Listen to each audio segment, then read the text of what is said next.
नमस्कार दोस्तों, स्वागत है आपका हमारे चैनल पर। आज हम ईपीएस पेंशन स्कीम में हुए बड़े बदलाव और नए नियमों की विस्तार से चर्चा करेंगे। अगर आप भी ईपीएस एम्प्लॉइज पेंशन स्कीम के तहत पेंशन प्राप्त करते हैं या भविष्य में इसका लाभ लेना चाहते हैं, तो यह वीडियो आपके लिए बहुत महत्वपूर्ण है। ईपीएस पेंशन किसे मिलती है? नए नियम से किन्हें फायदा होगा? पेंशन कैसे बढ़ेगी? क्या अब अधिक पेंशन मिल सकेगी? वीडियो को अंत तक जरूर देखें ताकि आपको पूरी जानकारी मिल सके। चलिए शुरू करते हैं। सेक्शन 1, ईपीएस पेंशन क्या है?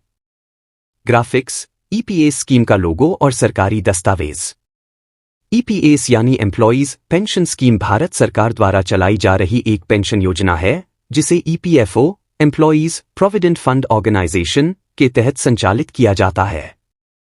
यह स्कीम 1995 में लागू की गई थी। इस स्कीम का उद्देश्य रिटायरमेंट के बाद कर्मचारियों को वित्तीय सुरक्षा प्रदान करना है। इस योजना के तहत नियोक्ता एम्प्लॉयर की ओर से कर्मचारी के ईपीएफ अकाउंट में 8.33% का योगदान किया जाता है। यह योगदान ईपीएस ट्रस्ट में जाता है जिससे पेंशन फंड तैयार किया जाता है। वीडियो टाइटल: ईपीएस पेंशन बढ़ोतरी, नया नियम लागू, पूरी जानकारी। ईपीएस के तहत पेंशन की गणना करने का एक तय फार्मूला है। पेंशन राशि: औसत वेतन सर्विस वर्ष। अगर किसी कर्मचारी की औसत सैलरी 15,000 रुपये और सेवा अवधि 30 वर्ष है तो पेंशन 15,030 बटा 70 6,428 रुपये प्रति माह। सेक्शन 3, ईपीएस पेंशन बढ़ोतरी, नया नियम क्या है? नए नियम के तहत अब कर्मचारी अधिक पेंशन का विकल्प चुन सकते हैं। पहले पेंशन की गणना 15,000 रुपये की बेस सैलरी पर होती थी, लेकिन अब हाई सैलरी वाले कर्मचारियों के लिए नया विकल्प दिया गया है। अब कर्मचारी अपने वास्तविक वेतन पर पेंशन कंट्रीब्यूशन कर सकते हैं, जिससे पेंशन राशि अधिक होगी। सेक्शन 4, अधिक पेंशन पाने का तरीका। ग्राफिक्स, आवेदन प्रक्रिया। अगर आप नए नियम के तहत अधिक पेंशन चाहते हैं, तो आपको निम्नलिखित प्रक्रिया अपनानी होगी। सेक्शन 5, किसे फायदा और किसे नुकसान?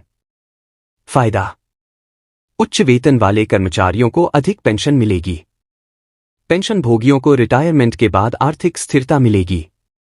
सरकारी सुरक्षा के तहत पेंशन दी जाएगी। नुकसान: कुछ कर्मचारियों के लिए ईपीएफ बैलेंस कम हो सकता है क्योंकि अधिक योगदान ईपीएस में जाएगा। नियोक्ता की सहमति आवश्यक होगी। सुप्रीम कोर्ट ने ईपीएस पेंशन को लेकर ऐतिहासिक फैसला दिया, जिसमें स्पष्ट किया गया कि एक, सभी योग्य कर्मचारियों को उच्च पेंशन का विकल्प दिया जाना चाहिए। 2, ईपीएफओ को आवेदन स्वीकार करने और प्रक्रिया में पारदर्शिता लाने के निर्देश दिए गए। 3, पुराने नियमों के तहत पेंशन न पाने वाले कर्मचारियों को फिर से मौका दिया जाए। अगर आप ईपीएस पेंशन क्लेम करना चाहते हैं तो सेक्शन 9, अक्सर पूछे जाने वाले सवाल FAQs।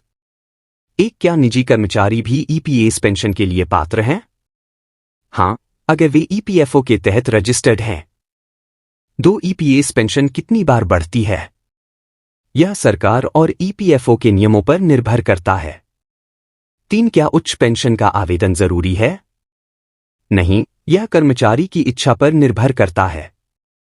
ग्राफिक्स, धन्यवाद स्क्रीन होस्ट। दोस्तों, ईपीएस पेंशन को लेकर यह पूरी जानकारी आपको कैसी लगी? अगर आपको यह जानकारी उपयोगी लगी तो इस वीडियो को लाइक करें और अपने दोस्तों के साथ शेयर करें। चैनल को सब्सक्राइब करें और नोटिफिकेशन ऑन करें ताकि आपको ऐसे ही महत्वपूर्ण अपडेट मिलते रहें। यह जानकारी मीडिया आधारित है, आप सरकारी ऑफिशियल नोटिफिकेशन पर जाकर जानकारी ले सकते हैं। धन्यवाद।